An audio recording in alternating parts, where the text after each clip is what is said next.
رحم الله من قرأ الفاتحة.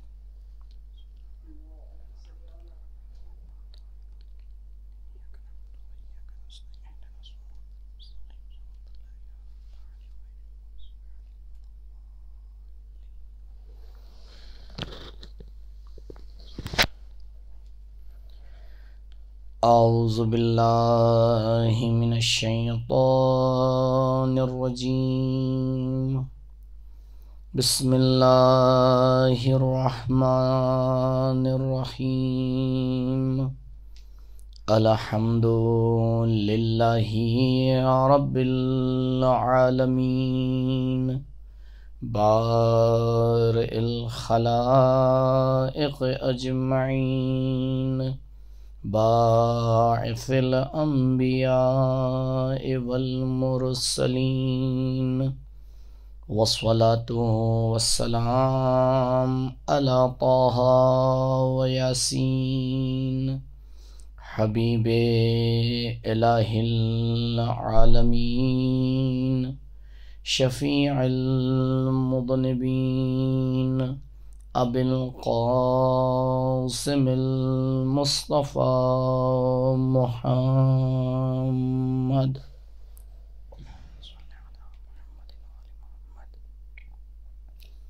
وعلى أهل بيته الأطيبين الأطهرين المعصومين المظلومين الذين أذهب الله عنهم الرجس وطهرهم تطهيرا.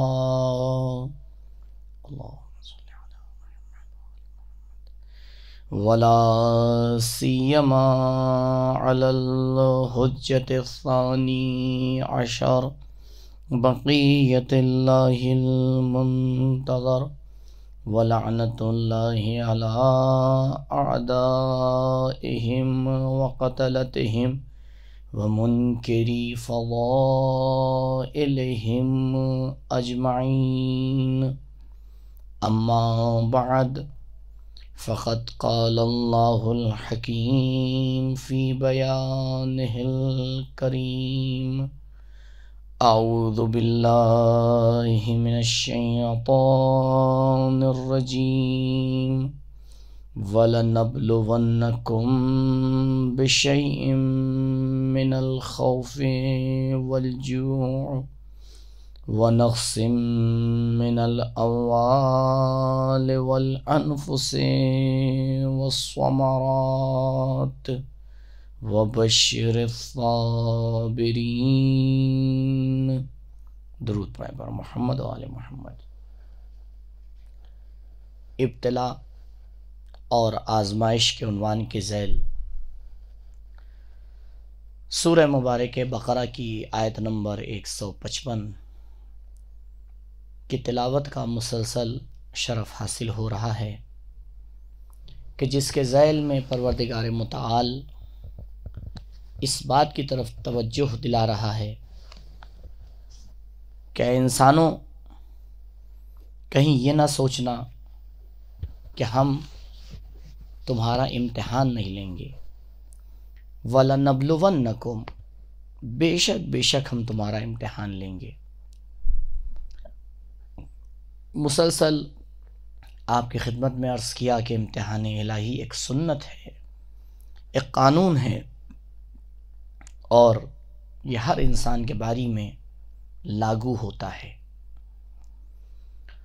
امتحان الہی کے پیچھے کیا حکمتیں پوشیدہ ہیں، اس کے اوپر بھی گفتگو ہوئی، اور جو حکمتیں پوشیدہ تھیں اس کو آپ کی خدمت میں عرض کیا. کل ہماری گفتگو کا سلسلہ یہاں تک پہنچا کہ اگر انسان اللہ کے امتحان میں کامیاب ہونا چاہتا ہے تو وہ کیا کرے. امتحان الہی میں کامیابی کے راستے کیا کیا ہیں؟ کل کچھ راستوں کی طرف اشارہ کیا اور آج کچھ اور راستوں کی طرف اشارہ کریں گے. سب سے پہلا راستہ جس کو کل بھی آپ کی خدمت میں عرض کیا کہ جو سبب بنتا ہے کہ انسان الہی امتحان میں کامیاب ہو جائے، وہ راستہ پروردگار نے اسی آیت میں سورہ مبارک بقرہ کی آیت نمبر 155 میں اس کی طرف اشارہ کیا، وَبَشِّرِ الصَّابِرِينَ، آیت نمبر 156۔ فوراً اس کے بعد پروردگار نے آ کے اشارہ کیا کہ اے نبی صابرین کو بشارت دے دیجئے، الذین اذا اصابتہم، یہ اگلی آیت، یعنی پروردگار پہلا راستہ اور سب سے اہم راستہ بتا رہا ہے کہ انسانوں، اگر تمہیں میرے امتحان میں کامیاب ہونا ہے تو تمہیں سب سے پہلے صبر کا دامن تھامنا ہے۔ وہ انسان جو مصائب اور مشکلات میں صبر نہ کر پائے، وہ کس طرح سے الہی امتحان میں کامیاب ہو سکتا ہے؟ وَبَشِّرِ الصَّابِرِينَ الَّذِينَ إِذَا أَصَابَتْهُمْ مُصِيبَةٌ قَالُوا إِنَّا لِلَّهِ وَإِنَّا إِلَيْهِ رَاجِعُونَ۔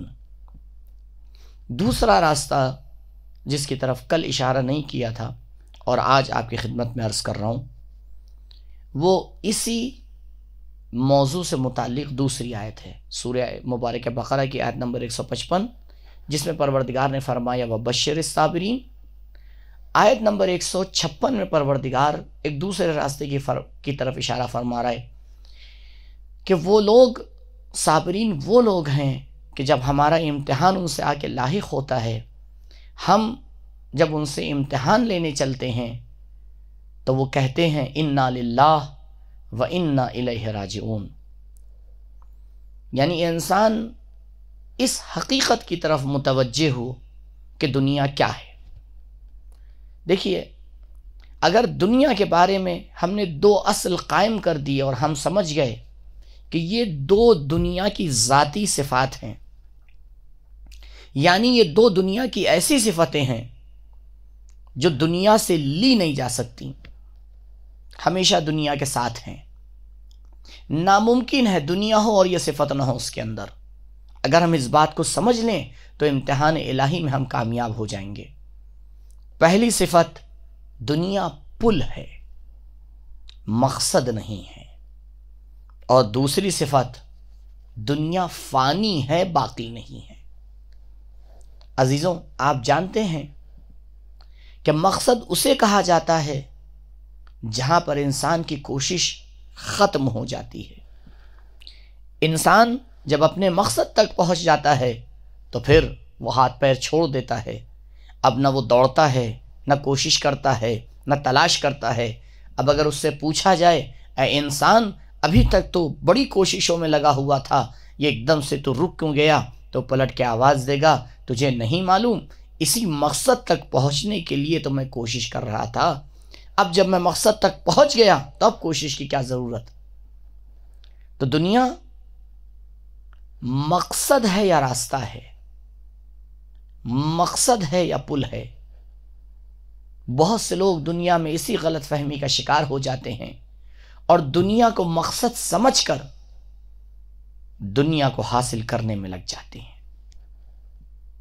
پوری زندگی ختم ہو جاتی ہے، دنیا حاصل نہیں ہو پاتی، نہ ان کی پیاس بجھتی ہے، نہ ان کی طلب میں کوئی کمی آتی ہے۔ انسان جتنا زیادہ دنیا کے پیچھے جاتا ہے، دنیا اسے اور زیادہ دیوانہ بنا دیتی ہے۔ آپ تصور کریں، اگر آپ کے سر کے اوپر ایک لیمپ جل رہا ہے، ایک بلب جل رہا ہے اور اس کی روشنی نیچے کی طرف آ رہی ہے اور آپ ڈائریکٹ اس کے نیچے آ کے کھڑے ہو جائیں، تو میں آپ سے سوال کروں گا، یہ بتائیے کہ آپ کا سایہ ہوگا؟ آپ کا کوئی سایہ نہیں ہوگا۔ کیوں؟ کیونکہ آپ ڈائریکٹ اس نور کے نیچے کھڑے ہوئے ہیں۔ جب انسان نور کے نیچے کھڑا ہوتا ہے تو اس کا کوئی سایہ نہیں ہوتا۔ ایک قدم آپ آگے بڑھیے، جیسے ہی آپ قدم آگے بڑھائیں گے، جدھر نور ہوگا اس کے اپوزٹ میں آپ کا سایہ پڑنے لگے گا۔ تھوڑا دور جائیے، یہ سایہ بڑھ جائے گا۔ اب یہاں پہ رک کے میں آپ سے ایک کام کہتا ہوں، غور فرمائیے گا عزیزان محترم۔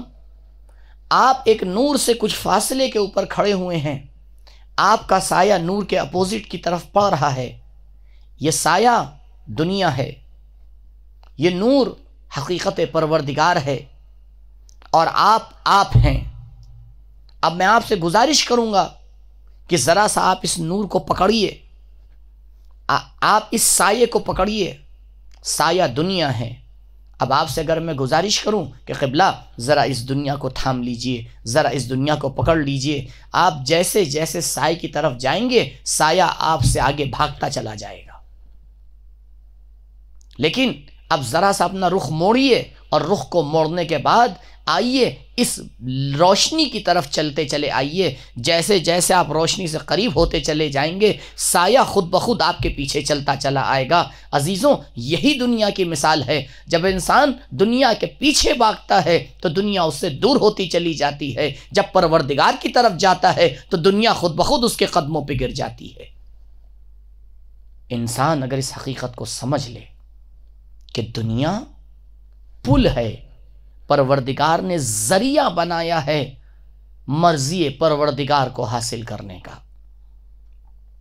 اور یہ سمجھ جائے کہ یہ دنیا فانی ہے، یہ دنیا فانی ہے، کب تک رہنے والی ہے۔ قرآن تعبیر کرتا ہے کہ اس کی حقیقت پانی کے اوپر ابھرے ہوئے بلبلے کی طرح ہیں۔ وَأَمَّا الظَّفَدْ، پانی کے اوپر ابھرے ہوئے بلبلے، ہوا کے بلبلے، ان کی عمر کتنی ہوتی ہے؟ جب تک اس کے اندر ہوا باقی ہے وہ رہتے ہیں، اس کی اپنی کوئی حقیقت نہیں ہے۔ اور ادھر آپ نے اس کو ہاتھ لگایا، اس کی ہوا نکلی، اس کا وجود ختم ہو جاتا ہے۔ دنیا ایسا ہی ہے، دنیا فانی ہے۔ کیونکہ انسان دنیا سے دل لگا لیتا ہے اور بھول جاتا ہے کہ دنیا فانی ہے، امتحان الہی میں فیل ہو جاتا ہے۔ لیکن جب انسان اس حقیقت کو سمجھ لیتا ہے کہ دنیا فانی ہے، اس سے دل نہیں لگانا ہے، باقی تو کوئی اور ذات ہے۔ کل شیء ہالک، ہر چیز فانی ہے، الا وجہ، مگر ذات پروردگار۔ امتحان الہی میں اگر کامیاب ہونا ہے تو اس اصل کی طرف متوجہ ہونا پڑے گا کہ سب سے پہلے تو دنیا کو ہم پل کی طرح دیکھیں، اور ثانیاً دنیا کے فانی ہونے کے اوپر نظر رکھیں۔ پروردگار نے سورہ مبارک بقرہ کی آیت نمبر 156 میں اسی بات کی طرف اشارہ کیا، کہا انا للہ و انا الیہ راجعون۔ یہ جو صاحبان مصیبت ہیں جن کا پروردگار امتحان لیتا ہے، یہ جو صابرین میں شمار ہوتے ہیں، یہ کہتے ہیں کہ ہم جانتے ہیں دنیا فانی ہے۔ امیر کائنات مولا متقیان علی ابن ابی طالب علیہ السلام اپنے نورانی بیان میں ارشاد فرماتے ہیں کہ وَإِلَيْهِ راجعون، یہ اشارہ ہے دنیا کے ہلاک ہونے کی طرف، کہ ان الدنیا ہلکن، دنیا ہلاک ہے اور فانی ہے۔ عزیزوں، آپ بتائیں انسان باقی چیزوں سے لو لگاتا ہے یا فانی چیزوں سے؟ پروردگار اسی دنیا کے ذریعے کبھی کبھی انسان کا امتحان لیتا ہے، تو اگر وہ متوجہ ہو جاتا ہے کہ یہ دنیا فانی ہے تو پھر اس سے دل نہیں لگاتا۔ البتہ یہ نکتہ قابل غور ہے کہ دنیا سے دل نہ لگانا اس کا مطلب یہ نہیں ہے کہ دنیا کو استعمال نہ کیا جائے، یہ دو الگ الگ چیزیں ہیں۔ دنیا کو ذریعہ بنانا، صحیح راستے میں اس کو صرف کرنا، اس کے ذریعے غریبوں کی مدد کرنا، اس کے ذریعے کمال حاصل کرنا، یہ ساری چیزیں اپنی جگہ پر درست ہیں۔ لیکن اگر دنیا سے دل لگا لیا تب مصائب اور مشکلات کھڑی ہو جاتی ہیں۔ لیکن اگر دنیا سے دل نہیں لگایا، آپ دیکھیں تاریخ میں ایسی ہستیاں تھیں، جناب سلیمان ملک عطا کیا پروردگار نے، اگر دنیا ذاتاً بری چیز ہوتی تو پھر پروردگار یہ جناب سلیمان کو ملک کیوں عطا کر رہا ہے؟ یہ بتانا چاہ رہا ہے کہ دیکھو جو ہم سے محبت کرتے ہیں ہم انہیں سب کچھ عطا کرتے ہیں، کیونکہ وہ ہمارے علاوہ کسی چیز سے محبت نہیں کرتے ہیں۔ ان کا تو کام ہے دنیا کو مقصد پروردگار کے لیے استعمال کرنا۔ انا للہ و انا الیہ راجعون۔ تو یہ دوسرا طریقہ اور راستہ ہے الہی امتحان میں کامیاب ہونے کا۔ تو اگر ہم الہی امتحان میں کامیاب ہونا چاہتے ہیں تو ہمیں دنیا کو پل کی حیثیت سے دیکھنا پڑے گا، ذریعے کی حیثیت سے دیکھنا پڑے گا، مقصد نہیں بنانا پڑے گا۔ اور ہمیں یہ دھیان رکھنا پڑے گا کہ یہ دنیا فانی ہے، باقی نہیں ہے۔ عزیزوں، کیا قارون اپنی تمام مال و دولت کے باوجود بچ پایا؟ کیا فرعون و نمرود و حامان جن کے پاس بڑی بڑی سلطنتیں تھیں وہ بچ پائے؟ بچا وہ جس نے اپنے مال و دولت کو خدا کی راہ میں استعمال کیا۔ آج بھی ان کے نام زندہ ہیں، وہ افراد بھی زندہ ہیں۔ تو یہ دوسرا طریقہ کار، تو پہلا صبر، دوسرا دنیا کے بارے میں صحیح نظر رکھنا، اور یہ صحیح نظر ہماری مدد کرتی ہے کہ ہم سمجھیں کہ کس طرح سے ہمیں دنیا کے ساتھ معاملہ کرنا ہے۔ بہرحال تفصیلات یہاں پر اور بھی ہیں، کیونکہ اور آگے کی باتیں آپ کی خدمت میں عرض کرنا ہے۔ تو تیسری بات کی طرف آگے بڑھوں گا، تیسرا نقطہ، تیسرا راستہ کہ جس کے ذریعے سے ہم امتحان الہی سے اپنے آپ کو کامیاب اور سرخرو باہر نکال سکتے ہیں، وہ ہے اللہ پر ایمان اور اس کے الطاف کے اوپر بھروسہ۔ کل اسی بات کو میں نے دوسرے انداز میں آپ کے سامنے پیش کیا تھا، اور وہ بات یہ تھی کہ انسان قرآن کی تلاوت کرے اور اہل بیت سے لو لگائے۔ یہ قرآن کی تلاوت کرنا، یہ اہل بیت سے لو لگانا، یہ اسی بات کا خلاصہ ہے کہ انسان پروردگار کے اوپر ایمان رکھے، اور ایمان کے ساتھ ساتھ اس چیز کی طرف آ کے دھیان رکھے کہ میرا پروردگار بڑا لطیف ہے، میرا پروردگار بڑا رحمان و رحیم ہے۔ اگر انسان اس چیز کی طرف متوجہ رہے تو امتحان الہی آسانی سے دے لیتا ہے، پھر وہ امتحان سے گھبراتا نہیں، پھر وہ امتحان سے پریشان نہیں ہوتا۔ کیوں؟ کیونکہ وہ جب امتحان دینے چلتا ہے تو اس کے ایک ہاتھ میں قرآن، دوسرے میں اہل بیت ہوتے ہیں۔ عزیزوں، اگر قرآن اور اہل بیت کو لے کر کوئی امتحان الہی دینے جا رہا ہے تو سب سے پہلے تو قرآن اس کی شفاعت کرتا ہے، اس کے بعد اہل بیت اس کی شفاعت کرتے ہیں۔ تو وہ انسان کہ جس کی شفاعت قرآن اور اہل بیت کر رہے ہوں، یہ بتائیے کیا وہ امتحان الہی میں ناکامیاب ہو جائے گا؟ ناممکن سی بات ہے۔ اگر قرآن اور اہل بیت کا دامن تھام کے انسان آگے بڑھ رہا ہے تو دنیا میں بھی کامیاب ہوگا، آخرت میں بھی کامیاب ہوگا۔ کامیابی اس کے قدم چومے گی۔ لہٰذا یہ تیسرا راستہ جو کل میں نے الگ الگ بیان کیا تھا، اب آپ کی مرضی ہے اسے الگ الگ حساب کر لیجئے، ایک حساب کر لیجئے۔ تو تیسرا راستہ جو خود اپنے اندر دو راستے لیے ہوئے ہے، قرآن پر زیادہ سے زیادہ توجہ، اور اسی کے ساتھ ساتھ اہل بیت علیہم الصلاۃ پر زیادہ سے زیادہ توکل۔ تو یہ توجہ اور یہ توکل انسان کو سرخرو کرتا ہے۔ جب آپ نمازیں، دعاؤں کی کتاب اٹھا کے دیکھیے، کتنی ایسی نمازیں ہیں۔ اگر آپ کو یاد ہوگا ماہ مبارک رجب میں آپ نے ایک نماز پڑھی جس کا نام تھا لیلۃ الرغائب۔ آپ نے جب وہ نماز پڑھی تو اس کی وضاحت میں آپ نے یہ ضرور پڑھا ہوگا اس کے ثواب میں کہ یہ نماز ایک بہترین انسان کی صورت میں قبر میں انسان کی مدد کے لیے آتی ہے۔ تو وہ انسان جو پروردگار سے لو لگاتا ہے اور وہ کام کرتا ہے جو خوشنودی پروردگار کا سبب ہے، تو اگر وہ چیزیں قبر میں اس کی مدد کر سکتی ہیں تو بے شک دنیا میں بھی مدد کر سکتی ہیں۔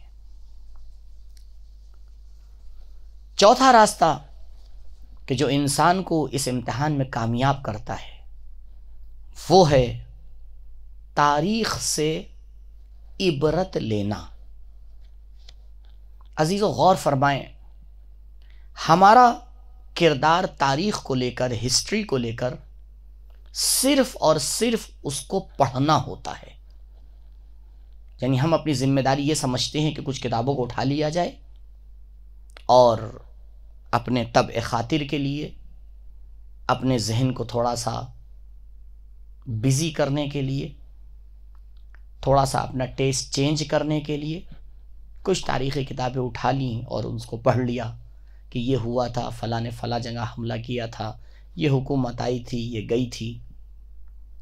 تاریخ اسلام کا کبھی مطالعہ کر لیا کہ اسلام کی تاریخ یہ ہے، اہل بیت کی تاریخ یہ ہے، فلاں ملک کی تاریخ یہ ہے، متعدد تاریخوں کا مطالعہ کر لیا، لیکن عزیزوں ہم بھول گئے کہ تاریخ مطالعے کے لیے تو ہے لیکن اس سے زیادہ عبرت کے لیے ہے۔ امیر المومنین حضرت علی علیہ السلام ارشاد فرماتے ہیں، ما اکثر العبر و اقل الاعتبار، عبرتیں کتنی زیادہ ہیں لیکن عبرت لینے والے کتنے کم ہیں۔ میں ان لوگوں کی بات نہیں کر رہا ہوں کہ جو خداوند متعال سے دور ہیں، کیونکہ ظالم اگر تاریخ سے عبرت لینا چاہتا تو سب سے پہلے وہ اپنے ظلم سے پیچھے ہٹتا، کیونکہ اگر ایک بار بھی وہ تاریخ کا اٹھا کے مطالعہ کرے تو اسے یہی پتا چلے گا تاریخ کے کسی بھی موڑ میں ظلم کو کامیابی نہیں ملی ہے۔ جاء الحق وزہق الباطل ان الباطل کان زہوقا، جب بھی حق نے ظہور کیا ہے تو اس طرح سے باطل کے اوپر اپنے قدم جمائے ہیں کہ باطل نیست اور نابود ہو گیا ہے۔ اگر امتحانات الہی میں کامیاب ہونا ہے تو پھر ضروری ہے آئیں جو پروردگار نے گزشتہ قوموں کے امتحان لیے، ایک بار ان کا مطالعہ کریں۔ یہ تو رحمت للعالمین کی رحمت ہے کہ پروردگار نے اس قوم کے اوپر وہ امتحانات نہیں رکھے جو گزشتہ قوموں کے لیے تھے۔ قوم بنی اسرائیل دریائے نیل سے گزرتی ہے اور گزرنے کے بعد ایک وادی میں پہنچتی ہے۔ وہاں پہنچنے کے بعد وہ دیکھتے ہیں کہ اس وادی میں رہنے والے پتھروں سے بنائے ہوئے بتوں کی عبادت کر رہے ہیں۔ جیسے ہی یہ دیکھا رب کریم کو بھول گئے اور پلٹ کے جناب موسیٰ سے کہا، اے موسیٰ ہمیں بھی اس طرح کے خدا چاہیے۔ جناب موسیٰ حیران، ابھی یہ دریائے نیل سے گزرے ہیں، ابھی انہی نے معجزہ پروردگار کو دیکھا ہے، ابھی انہی نے اپنی آنکھوں سے دیکھا ہے کہ کس طرح سے پروردگار نے فرعون کے لشکر کو دریائے نیل میں غرق کر دیا۔ اللہ اکبر، اتنی عبرتیں دیکھنے کے باوجود بھی یہ انسان سبق نہیں لیتا۔ جناب موسیٰ نے دعا کی، پروردگار نے کہا اب اس غلطی کا بدلہ یہ ہے کہ تم 40 سال تک اس وادی میں سرگرداں رہو گے۔ آپ سوچئے گزشتہ قوم کو جو پروردگار نے امتحان لیے، 40 سال بہت ہوتے ہیں۔ ہمیں اگر 40 دن کسی بیابان میں لے جا کے چھوڑ دیا جائے تو ہم پریشان ہو جائیں گے، بے شک پریشان ہو جائیں گے۔ ایک بار تاریخ کا مطالعہ کریں کہ پروردگار نے کس کس طریقے سے لوگوں کا امتحان لیا، قوموں کا امتحان لیا، خاندانوں کا امتحان لیا، انبیاء کا امتحان لیا، اولیاء کا امتحان لیا۔ کون سی ایسی ذات ہے جو آ کے یہ کہہ دے کہ پروردگار بغیر امتحان لیے اسے اس دنیا سے واپس بلا رہا ہے؟ جب انسان ان تاریخی کارناموں کا مطالعہ کرتا ہے تو اب اسے سمجھ میں آتا ہے کہ یہ ایک سنت الہی ہے، اور اسی میں اس کو یہ بھی سمجھ میں آتا ہے کہ ان لوگوں نے کیا کارنامے کیے تھے جو ان مشکلات میں پڑے، اور کیا کام کیے تھے جو اس مشکلات اور پروردگار کے امتحان سے کامیاب ہو کر باہر نکلے۔ اس میں آپ کو کامیابی کے راستے بھی نظر آئیں گے، کامیاب نہ ہونے کی وجوہات بھی نظر آئیں گی، اور میں آپ سے درخواست یہی کروں گا کہ ادھر ادھر جانے کی ضرورت نہیں ہے۔ خود قرآن نے بحد کافی گزشتہ قوموں کے واقعات کو نقل کیا ہے۔ قرآن کتاب داستان نہیں ہے، قصے اور کہانیوں کی کتاب نہیں ہے، کتاب ہدایت ہے۔ اسی وجہ سے قرآن کسی بھی کہانی کو پورا نقل نہیں کرتا۔ داستان کی کتابوں کا طریقہ یہ ہوتا ہے کہ وہ کہیں سے شروع ہوتی ہیں اور کہیں پہ ختم ہوتی ہیں۔ قرآن نے ایسا نہیں کیا۔ حتیٰ سورہ مبارک یوسف میں بھی آپ دیکھ لیں تو جو سب سے بہترین کہانی ہے، خود قرآن کہہ رہا ہے احسن القصص، بہترین قصہ ہے، کامل ترین قصہ ہے قرآن میں۔ قرآن فقط اس کہانی کے ان حصوں کو آ کے بیان کرتا ہے جس میں کوئی عبرت ہو، جس میں کوئی سبق ہو، جس میں ہمارے سیکھنے کے لیے کوئی پہلو ہو۔ اگر ان پہلوؤں کے اوپر آ کے غور کیا جائے اور نظر ڈالی جائے تو بے شک ہماری زندگی اطمینان کے ساتھ آگے بڑھے گی۔ میں یہ نہیں کہہ رہا ہوں امتحانات نہیں ہوں گے، بے شک امتحان ہوں گے، لیکن ہم بڑے صبر اور اطمینان کے ساتھ ان الہی امتحانوں سے گزر جائیں گے۔ عزیزوں، مثال پہ غور فرمائیے، انسان اگر عام حالات میں آگ کے اوپر سے گزرنا چاہے تو بتائیے اس کے لیے کیسا ہے؟ گزر پائے گا یا نہیں گزر پائے گا۔ لیکن اگر اس کے سامنے اس سے بڑا کوئی مقصد ہو، صبر اور تحمل اس نے سیکھ لیا ہو، اپنے درد پر اور اپنے جذبات پر اسے کنٹرول کرنا آ چکا ہو، ان تمام شرائط کے ساتھ اب اگر اسے آگ کے اوپر سے گزرنا پڑے تو کچھ لوگ سکون کے ساتھ گزرتے ہیں، لیکن کچھ ایسے بھی ہوتے ہیں جو مسکرا کر گزرتے ہیں۔ انسان اگر تاریخی عبرتیں لے لے، آئے قرآن میں جو عبرتیں بیان کی گئی ہیں، انبیاء کی کہانیاں بیان کی گئی ہیں، قوموں کی کہانیاں بیان کی گئی ہیں کہ پروردگار نے کس طرح سے امتحان لیا، بے شک اگلا وہ راستہ کہ جس کے ذریعے سے انسان امتحان الہی میں کامیاب ہو سکتا ہے، وہ ہے اس بات کے اوپر توجہ دینا کہ پروردگار حاضر اور ناظر ہے۔ اگر انسان اس بات کے اوپر آ کے توجہ کر لے کہ ہر حال میں پروردگار اسے دیکھ رہا ہے، اور یہ جو مصیبت اس کے اوپر آ رہی ہے، اس مصیبت کا سرا بھی پروردگار کے ہی ہاتھ میں ہے، اگر اس یقین تک وہ پہنچ جائے، اور بے شک پہنچ سکتا ہے، اگر وہ عزادار ہے تو بڑی آسانی سے اس حقیقت تک پہنچ سکتا ہے۔ اگر ایک بار وہ عاشور کے دن کے اوپر آ کے نظر ڈالے تو خود بخود متوجہ ہو جائے گا کہ کربلا والے پروردگار کے عاشق اور محب تھے۔ وہ جانتے تھے کہ پروردگار ان کی تمام مصیبتوں کو دیکھ رہا ہے، اور یہ انہیں کسی اور نے نہیں سکھایا تھا، انہیں سردار کربلا نے سکھایا تھا۔ امام حسین علیہ السلام، آپ عاشور میں جو خطبے ہیں مولا کے، آپ اٹھا کے دیکھیے، جب بڑی بڑی مصیبتیں مولا کے اوپر پڑی ہیں تو مولا نے اس مصیبت میں آ کے جس چیز کا سہارا لیا ہے وہ یہی ہے کہ پروردگار تو دیکھ رہا ہے۔ کربلا میں ہر مصیبت اپنی جگہ کے اوپر بڑی ہے، لیکن یہ فقرہ کس وقت مولا نے فرمایا؟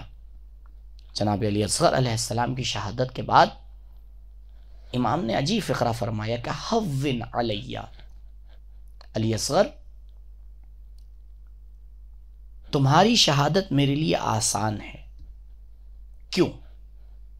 لِأَنَّهُ بِعَيْنِ اللَّهِ، کیونکہ یہ خدا کی نگاہوں کے سامنے ہو رہی ہے، میرا خدا اسے دیکھ رہا ہے۔ اگر حسین کا خدا اس مصیبت پہ حسین کے لیے راضی ہے تو پھر حسین بھی راضی ہیں۔ راضی ہونا مرضی پروردگار کے اوپر ہر انسان کے بس کی بات نہیں ہے۔ ہر انسان کو راضیت مرضیہ کا تمغہ نہیں ملتا ہے۔ ہاں عزاداروں، انسان اگر امتحانات الہی میں کامیاب ہونا چاہتا ہے تو آئے تاریخ سے عبرت لے، ادھر ادھر جانے کی ضرورت نہیں ہے، آئے کربلا سے عبرت لے۔ کربلا میں ایک دن میں حسین غریب نے اتنے امتحان دیے کہ شاید ہی کسی نے اس کا مقابلہ کیا ہو۔ بے شک انبیاء اور اولیاء نے امتحان دیے، لیکن ان کے امتحانوں میں اور حسین کے امتحانوں میں بہت بڑا فرق ہے۔ انبیاء اور اولیاء نے جو امتحان دیے وہ ایک ایک کر کے دیے، اپنی زندگی کے الگ الگ حصے میں دیے، لیکن حسین نے یہ سارے امتحان ایک ساتھ ایک ہی دن میں دے دیے۔ ہاں عزاداروں، ان امتحانوں میں ایک عظیم امتحان حسین کا تب تھا جب حسین کا بھائی، حسین کے لشکر کا سپہ سالار ایک مرتبہ حسین کے سامنے آ کے کھڑا ہو گیا۔ آقا، کیا غلام کو مرنے کی اجازت ہے؟ ہاں عزاداروں، علماء فرماتے ہیں کہ جب سرکار باب الحوائج اجازت لینے کے لیے آئے تو ایک مرتبہ حسین نے کہا، عباس تم تو میرے لشکر کے علم بردار ہو۔ شاید جناب عباس نے دائیں اور بائیں دیکھا ہو اور ایک مرتبہ عرض کیا ہو، مولا اب وہ لشکر ہی کہاں رہا کہ جس کے علم بردار عباس تھے۔ حسین نے ایک مرتبہ عباس کو دیکھا، کہا، عباس اگر رن میں جانے کی ہی تمنا ہے تو جاؤ، اس سے پہلے سکینہ کے لیے پانی کا انتظام کر دو۔ ابو الفضل عباس علیہ السلام جناب سکینہ کے خیمے کی طرف جانا چاہتے ہیں کہ ایک مرتبہ امام حسین نے روکا، اور روکنے کے بعد جناب عباس علیہ السلام کے پرچم کو لیا۔ ہاں عزاداروں، آپ کو معلوم ہے اس پرچم کے اوپر لکھا تھا، اِنَّا فَتَحْنَا لَكَ فَتْحًا مُبِينًا، کامیابی ہم سے نزدیک ہے اور بے شک ہم کامیاب ہونے والے ہیں۔ حسین نے اس پرچم کو اتارا، اس کے نیچے لکھا، اِنَّا لِلَّهِ وَإِنَّا إِلَيْهِ راجعون، پرچم عباس کے حوالے کر دیا۔ ہاں عزادارو، حسین ابھی سے بتانا چاہ رہے ہیں، عباس تم جا تو رہے ہو لیکن حسین کو معلوم ہے تم واپس نہیں آؤ گے۔ ہاں عزادارو، جناب عباس مشکیزہ لے کے آگے بڑھتے ہیں، فرات کے قریب پہنچتے ہیں، مشکیزے کو بھرتے ہیں۔ آپ مقتل تمام سن رہے ہیں اور جانتے ہیں کس طرح سے حسین کا یہ شعر ترائی پہ سو چکا ہے۔ ایک مرتبہ جناب عباس آواز دیتے ہیں، یا اخا ادرک اخاک، مولا غلام کی مدد کے لیے آئی ہے۔ تاریخ لکھتی ہے مقتل نے گواہی دی کہ حسین آگے بڑھے، لیکن حسین نے اپنا ایک ہاتھ کمر کے اوپر رکھا، آواز دی، الان انکسر ظہری وقلت بی حیلتی بھی وشمت بھی عدوی، اے عباس تمہاری شہادت نے حسین کی کمر کو توڑ دیا۔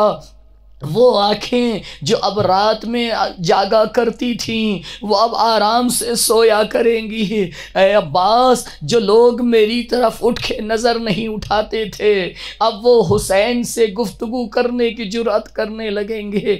ہاں عزاداروں، حسین جناب عباس کے قریب پہنچتے ہیں۔ آپ نے مقتل میں بارہا سنا کہ جناب عباس نے یہ کہا تھا کہ مولا میرے لاشے کو خیمے میں نہ لے جائیے گا۔ ہاں علماء متعدد وجوہات بیان کرتے ہیں، بس ایک گوشہ آپ کی خدمت میں عرض کرنا ہے۔ آپ جانتے ہیں جناب عباس علیہ السلام لوح محفوظ کا مطالعہ کرتے تھے۔ عباس کو معلوم تھا کہ حسین کی شہادت کے بعد کوئی ایسا نہ ہوگا کہ جو حسین کو کفن دے، کوئی ایسا نہ ہوگا جو حسین کے لاشے کو اٹھا کر خیمے میں لے جائے۔ عباس جانتے تھے کہ مولا کا لاشا 3 دن تک بے گورو کفن کربلا کی سرتپتی سرزمین پر پڑا رہے گا۔ عباس کس طرح سے گوارا کر سکتے تھے کہ آقا کا لاشا جلتی سرزمین پر پڑا رہے لیکن غلام کا لاشا خیمے کے سائے میں آرام کرتا رہے۔ الا لعنۃ اللہ علی القوم الظالمین سیعلم الذین ظلموا ای منقلب ینقلبون انا للہ و انا الیہ راجعون رضا بقضائہ و تسلیما لامرہ لا معبود سواک یا غیاث المستغیثین۔